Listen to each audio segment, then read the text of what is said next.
She taught me to be ruthless, and I passed the test. My name is Tom Brandt, and 3 months ago I thought I had the perfect marriage. Shows you what 41 years of living can teach a man about being spectacularly wrong. I'm sitting in my Honda Civic at 2:47 a.m. watching my wife Clara stumble out of the Marriott downtown with her boss Julian Drake. She's laughing at something he whispered in her ear, the same laugh she used to save for my terrible dad jokes. Julian's got his hand on the small of her back, guiding her toward his matte black BMW like she's made of porcelain instead of lies. The thing about being an IT auditor is that you develop a nose for inconsistencies.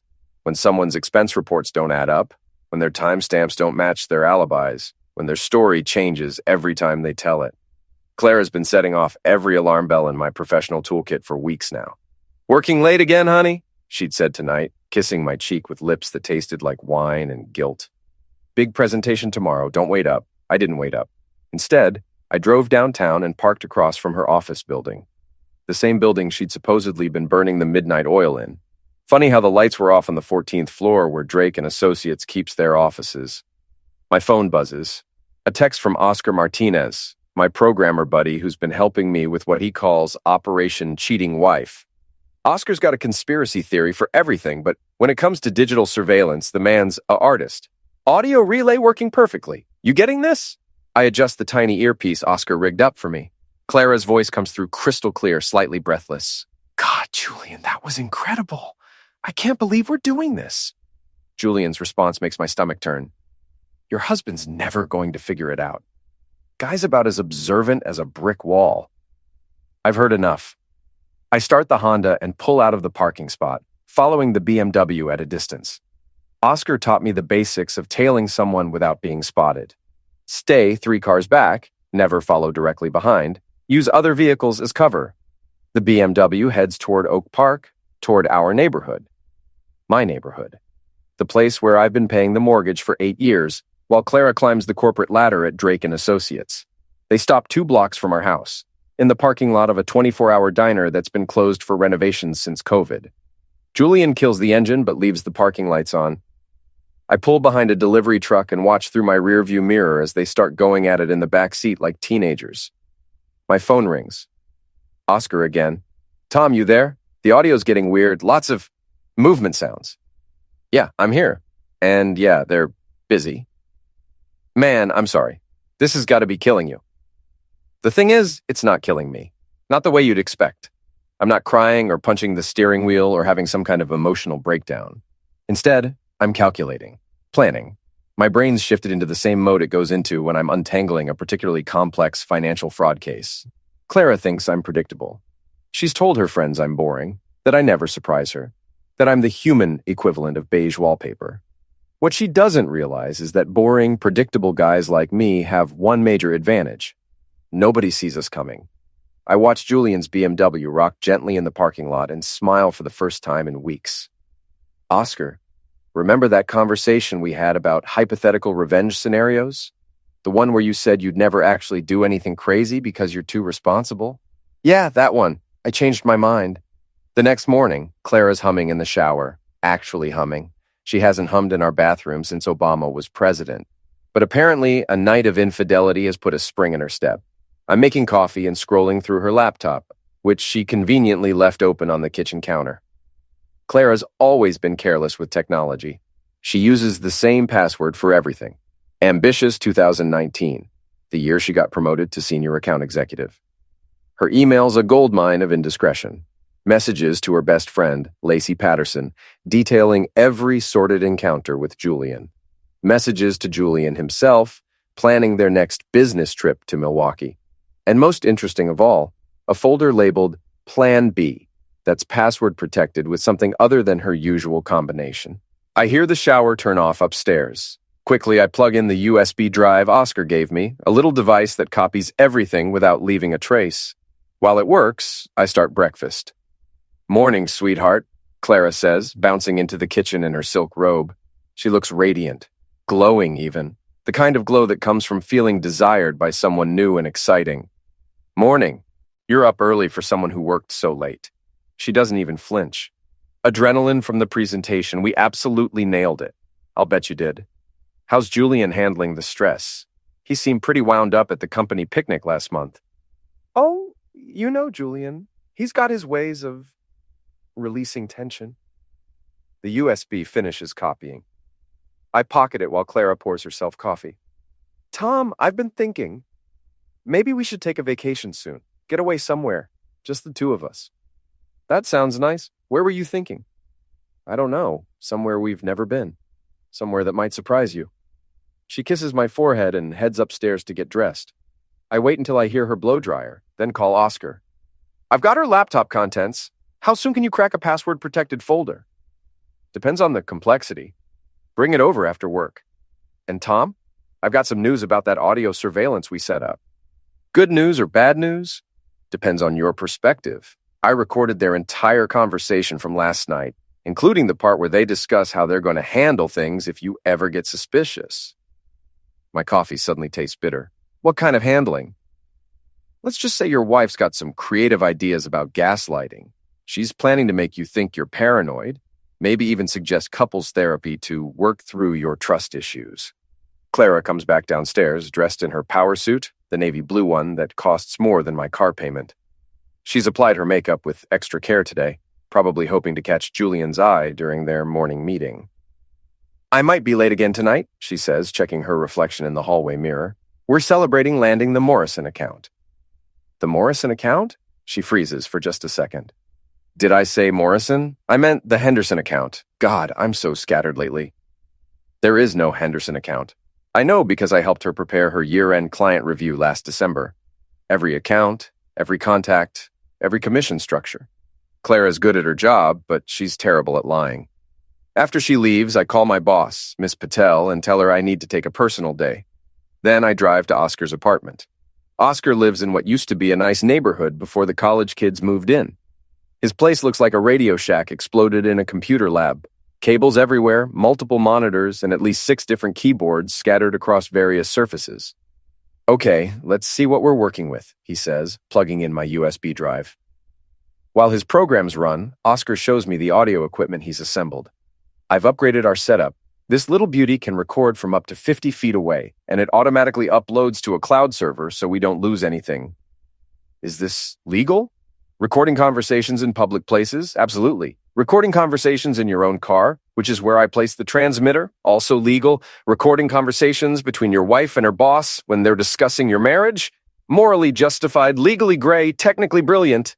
His computer chimes. Got it, the Plan B folder. What we find makes my blood run cold. It's not just evidence of the affair. It's a comprehensive plan for destroying my reputation. Screenshots of fake dating profiles created in my name. Doctored photos that make it look like I'm the one cheating. Email drafts to my employer suggesting I've been embezzling client funds. Jesus, Tom, she's not just cheating on you. She's planning to frame you. I sit back in Oscar's gaming chair, trying to process what I'm seeing. Why would she go this far? Look at the file dates. She started building this stuff right after you got that promotion last year, the one that came with the salary bump. The pieces click together. Clara makes good money, but I make better money.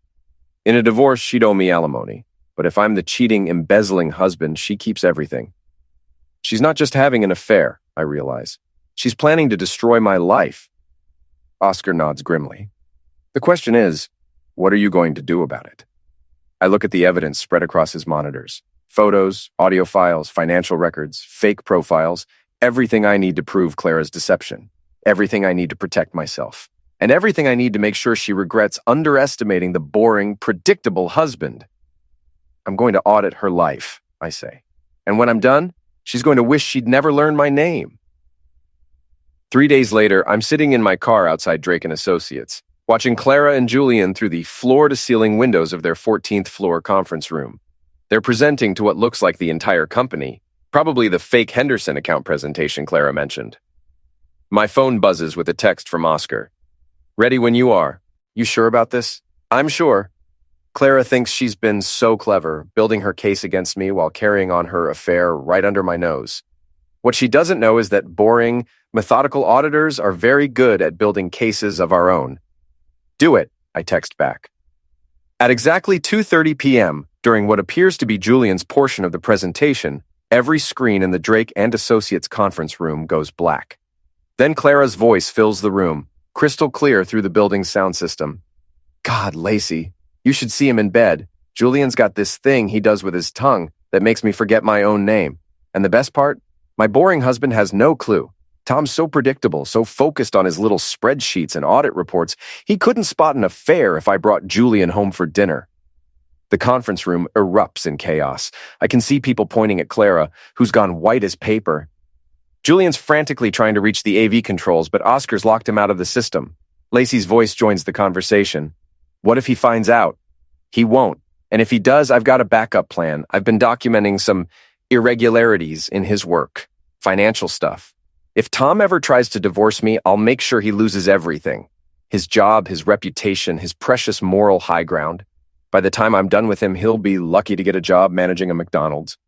The audio cuts to a different conversation. Clara and Julian in his car, recorded just 2 nights ago. Julian, your husband called my office today asking about the Henderson account.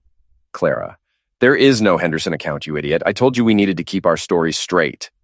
Julian, relax. Guy's dumber than a box of rocks. He bought the whole working late routine completely. Clara, still, we need to be more careful. I'm not ready to pull the trigger on destroying him yet. I want to make sure I have everything I need first. The screens flicker back to life, showing a slideshow Oscar prepared. Photos of Clara and Julian at restaurants, hotels, and in the back seat of his BMW. Screenshots of the Plan B folder, including the fake dating profiles and forged financial documents. Email chains between Clara and Lacey discussing their scheme.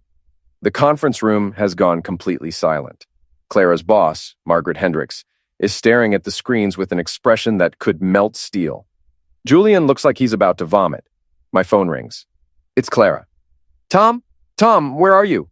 Something terrible is happening at work. Someone's hacked our system and they're showing fake videos of me and they're not fake, Clara. Silence.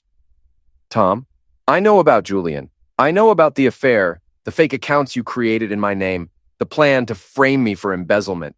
I know everything. I don't know what you're talking about. Someone's obviously doctored these files too. Clara, I recorded you for weeks. Every conversation, every lie, every time you laughed about how stupid your boring husband is. Through the conference room windows, I watch her sink into a chair. Several of her colleagues are already filing out of the room, shaking their heads in disgust. Where are you? She whispers. I'm watching you. Wave hello. She looks around frantically, then spots me in the parking lot. Even from 14 floors up, I can see the moment she realizes how thoroughly she's been outplayed. Tom, please, we need to talk. I can explain everything. No need. I think your explanation was pretty clear in the recordings, especially the part where you called me dumber than a box of rocks. Margaret Hendricks has approached Clara and Julian. She's speaking animatedly, pointing at the screens, then at the door. Security guards appear. Tom, they're firing me. They're firing both of us. You've destroyed my career over a stupid misunderstanding. It wasn't a misunderstanding, Clara. It was an audit, and you failed. I hang up and drive home. By the time I get there, I've already received a call from my lawyer, Margaret Patel's cousin, as it turns out, and one of the city's most ruthless divorce attorneys. Tom, I've reviewed the evidence your friend Oscar sent over. This is the most airtight infidelity case I've seen in 15 years. Your wife won't just lose the divorce, she'll be lucky to avoid fraud charges. That evening, Clara comes home to find me sitting at the kitchen table with a stack of papers. Divorce papers, I explain before she can ask. I'm keeping the house, the cars, and my retirement account. You're keeping your clothes and whatever dignity you have left, which isn't much. She sits down across from me, tears streaming down her face. Tom, please. I made a mistake. We can work through this. A mistake is forgetting to pick up milk. What you did was plan to destroy my life while screwing your boss. There's a difference. I never meant for it to go that far. The fake accounts, the financial stuff, that was Julian's idea. He said it was just insurance, in case things got complicated. Julian's idea? Clara, I have recordings of you bragging about how you were going to frame me, your voice, your words, your plan. She breaks down completely then, sobbing into her hands. For a moment, I almost feel sorry for her. Almost. Sign the papers, Clara. It's over. She signs. Then she packs a bag and leaves to stay with Lacey, whose husband apparently kicked her out after learning about her role in the scheme. I pour myself a glass of whiskey and sit on my back porch, looking out at the garden Clara spent so much time cultivating. Tomorrow, I'll start the process of rebuilding my life. Tonight, I'm going to enjoy the satisfaction of a job well done. My phone buzzes with a text from Oscar. Dude, you're trending on Twitter. #boring husband revenge. People are calling you a hero. I'm not a hero. I'm just an auditor who got tired of being audited by his own wife. But I'll take it. 2 weeks after Clara moved out, I'm starting to understand that revenge is like a controlled demolition. Sometimes you take out more than just your target building. I'm at Murphy's Pub, the same place where my friend group has met every Thursday for the past 5 years. Tonight, the table feels different, colder. Marcus Webb and Jennifer Liu are sitting on the opposite side, whispering to each other and shooting glances in my direction. So, Marcus says finally, setting down his beer with more force than necessary. We saw the news coverage. What news coverage? Jennifer pulls out her phone. Channel 7 did a segment on workplace affairs. They used your situation as a case study. Clara and Julian's names were mentioned. I hadn't seen it. Honestly, I'd been trying to avoid the media attention that Oscar's viral revenge had generated. Apparently, someone had leaked the conference room footage to social media, and it had exploded across platforms. Tom, Jennifer continues, Clara called me yesterday. She's staying in a motel. She lost her job. Her apartment application was rejected because of the publicity, and she's having panic attacks. I'm sorry to hear that. Are you? Because you don't sound sorry. You sound satisfied. Marcus leans forward. Dude, we get that you were angry. What she did was wrong, but did you have to destroy her completely? The whole public humiliation thing seems excessive. I take a sip of my whiskey and consider my response carefully. These are people I've known for years. Marcus was my best man at the wedding. Jennifer helped Clara plan her birthday parties. Did you know about the affair? They exchange glances. We suspected something, Jennifer admits, but it wasn't our place to... Did you know she was planning to frame me for embezzlement? What? I pull out my phone and show them screenshots from the Plan B folder. The fake financial documents, the forged emails, the dating profiles created in my name. She wasn't just cheating, guys. She was building a case to destroy my career and reputation. If I hadn't discovered the affair when I did, I'd probably be under investigation right now. Marcus examines the documents, his expression changing. Jesus, Tom. I had no idea it was this elaborate. Neither did I until I started digging. So, no, I don't feel bad about exposing her. She made her choices. Jennifer's not convinced. But the public humiliation, having it broadcast to her entire office, that's cruel, Tom. That's not the person we know. The person you knew was married to someone who respected him. I'm not that person anymore. The conversation continues for another hour, but the damage is done. I can see it in their faces. They think I've gone too far. They're uncomfortable with the methodical way I dismantled Clara's life, even though they now understand why I did it. When I get home, there's a message on my voicemail from David Park, another friend from our group. Tom, hey, it's Dave. Listen, Sarah and I have been talking, and we think it might be better if you skip game night this weekend. Things are still pretty raw, and Clara's been reaching out to people, trying to get support. We don't want to put anyone in an awkward position. Maybe give it a few weeks, let things cool down. I delete the message and pour another whiskey. My phone buzzes with a text from Oscar. Saw the Channel 7 thing. You okay? Fine. Just learning who my real friends are. That sucks, man, but honestly, if they can't see that she was planning to destroy you, maybe they weren't real friends to begin with. He's probably right, but it still stings. I'd expected to lose Clara. I hadn't expected to lose everyone else, too. The next morning, I'm at my office when Miss Patel stops by my desk. Tom, I need to speak with you privately. In her office, she closes the door and sits across from me with a serious expression. I've received some calls about your situation. Apparently, some of our clients saw the news coverage and have concerns about having their audits handled by someone involved in such a public scandal. My stomach drops. Are you firing me? No, but I am reassigning you to internal audits only, at least until this blows over. No client-facing work for the next few months. It's not termination, but it's a significant step backward in my career. The kind of setback that takes years to recover from. I understand. Tom, between you and me, what your wife did was inexcusable, but the way you handled it, it's raised some questions about your judgment, about your ability to handle sensitive information appropriately. After she dismisses me, I sit in my car in the parking garage and call my lawyer. Margaret, it's Tom Brandt. I need to know, is there any way Clara can use this media attention against me in the divorce proceedings? It's possible. If she can argue that you intentionally caused her emotional distress or damaged her reputation beyond what was necessary to protect yourself, she might have a case for increased alimony, even though she was planning to frame me. Tom, family court judges don't like public humiliation tactics, even when they're justified. You had enough evidence to win the divorce quietly. The viral video aspect makes you look vindictive. I hang up and sit in the silence of the parking garage, realizing that my perfectly executed revenge might have been too perfect, too public, too devastating. Clara lost her job, her reputation, and her future, but I'm losing my friends, my career prospects, and potentially my advantage in the divorce. Maybe boring, predictable guys should stick to being boring and predictable. But it's too late for that now. 6 weeks after the conference room incident, I'm sitting across from Clara in a downtown coffee shop. She looks terrible, thinner, hollow-eyed, wearing clothes that have seen better days. The confident, ambitious woman I married has been replaced by someone who flinches when strangers look at her too long. "Thank you for meeting me," she says quietly. "Margaret thought it might help with the settlement negotiations." Clara nods and wraps her hands around her coffee cup like it's the only warm thing in her world. "Tom, I need you to know how sorry I am. Not just about the affair, but about everything. The fake accounts, the plan to frame you. I was so scared of losing everything that I convinced myself you were the enemy. I was never your enemy, Clara. I was just your husband. I know that now. Julian, he convinced me that you were planning to leave me anyway, that you'd been talking to lawyers, that you were bored with our marriage and looking for an excuse to get out. Were you really that unhappy?" She's quiet for a long time. "I was unhappy with myself. You were stable, reliable, successful, everything I thought I wanted. But I felt like I was disappearing next to you. Like I was just Tom Brandt's wife instead of Clara Morrison, you know? I do know.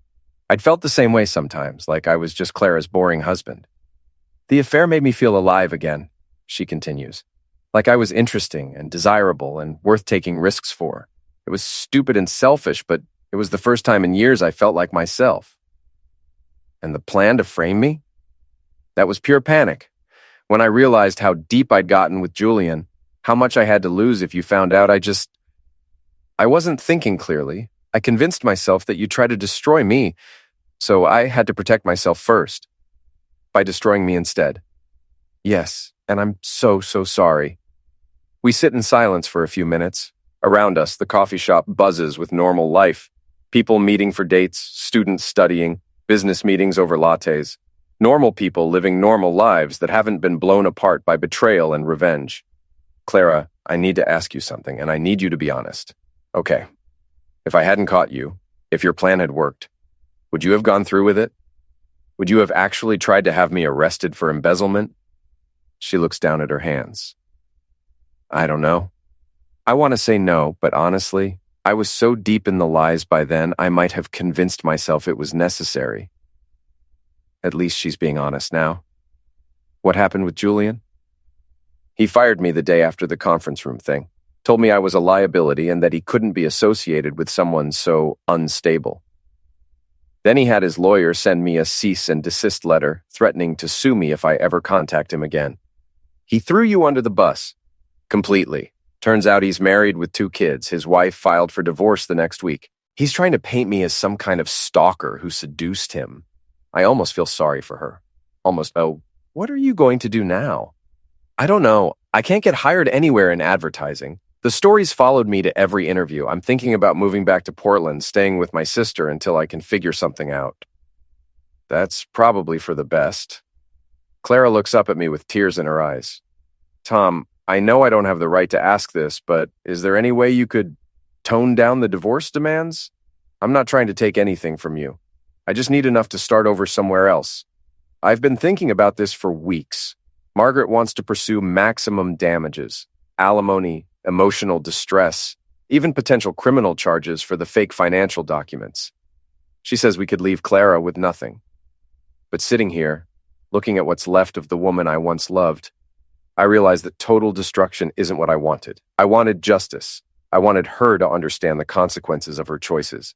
I wanted her to know that boring, predictable Tom Brandt wasn't someone to be underestimated. Mission accomplished. I'll talk to Margaret about a more reasonable settlement, I say finally. Clara's relief is visible. Thank you. That's more than I deserve. Yes, it is. We finish our coffee in relative silence. As we're getting ready to leave, Clara stops me.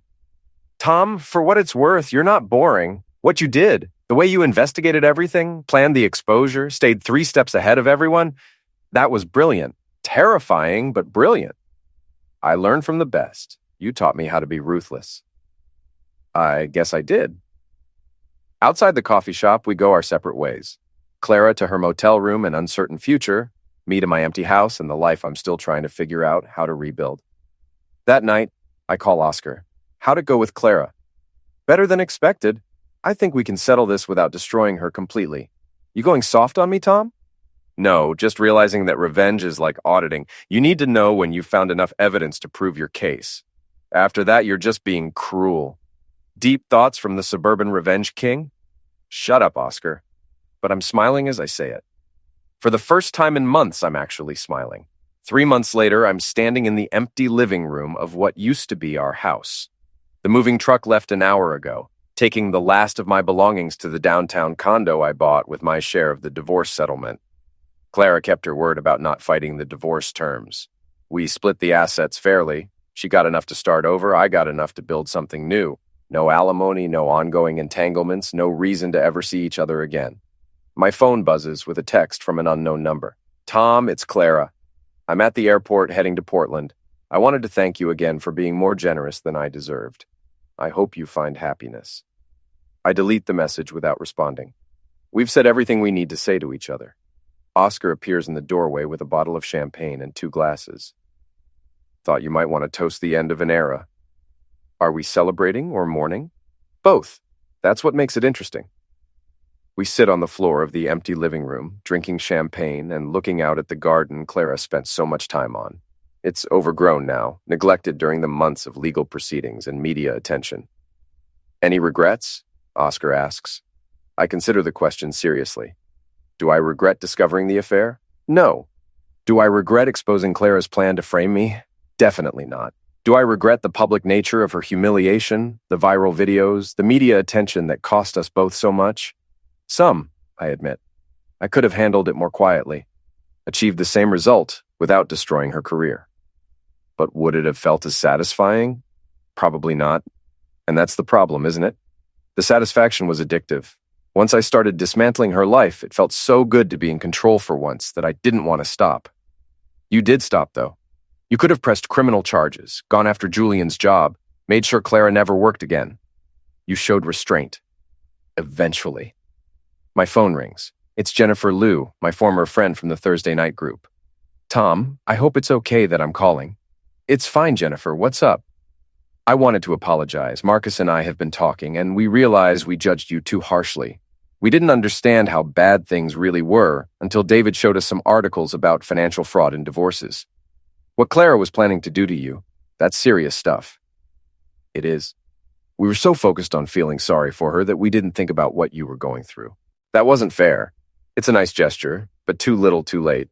The damage to those friendships has been done. I appreciate you calling, Jennifer. I really do. Maybe we could get coffee sometime? Start over? Maybe. I'll think about it. After I hang up, Oscar refills our glasses.